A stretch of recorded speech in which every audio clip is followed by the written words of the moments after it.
যুবকদের সামনে মাদকের সহজলভ্যতা, চাইলেই হাত বাড়ালেই মাদক, হাত বাড়ালেই ইয়াবা, হাত বাড়ালেই ফেন্সিডিল, হাত বাড়ালেই হেরোইন, তাই না? কথা ঠিক না ঠিক?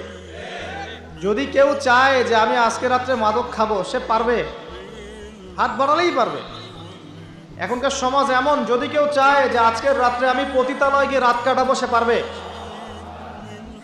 500 টাকা 1000 টাকার বিনিময়ে মানুষ এখন জেনা করতে পারে, পারে না? 5 টাকা 10 টাকা 50 100 টাকা দিয়ে মানুষ এখন ইয়াবা কিনে খেতে পারে। আর যারা সীমান্তবর্তী অঞ্চলে আছেন তারা আরো ভালো জানেন আমার কথা কতটুকু সত্য কতটুকু মিথ্যা। যুবকদের সামনে মাদক এমনি এমনি দেওয়া হয় নাই। উদ্দেশ্য কি? তোমার দ্বারা ইসলামের বিজয় সম্ভব ছিল। মাদক সেবন করায় তোমাকে সরায় দিয়েছে ওই রাস্তা থেকে। কথা বুঝতে পারছো? খুব সতর্ক।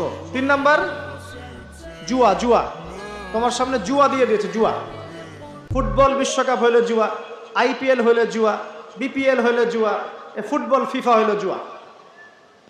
জুয়া খেলে না মানুষ। আর যে যুব সমাজ তাদের জীবনের উদ্দেশ্য জানে না, তাদের পক্ষেই সম্ভব এইসব মেসি, আর্জেন্টিনা, ব্রাজিল এইসব নিয়ে ব্যস্ত থাকা।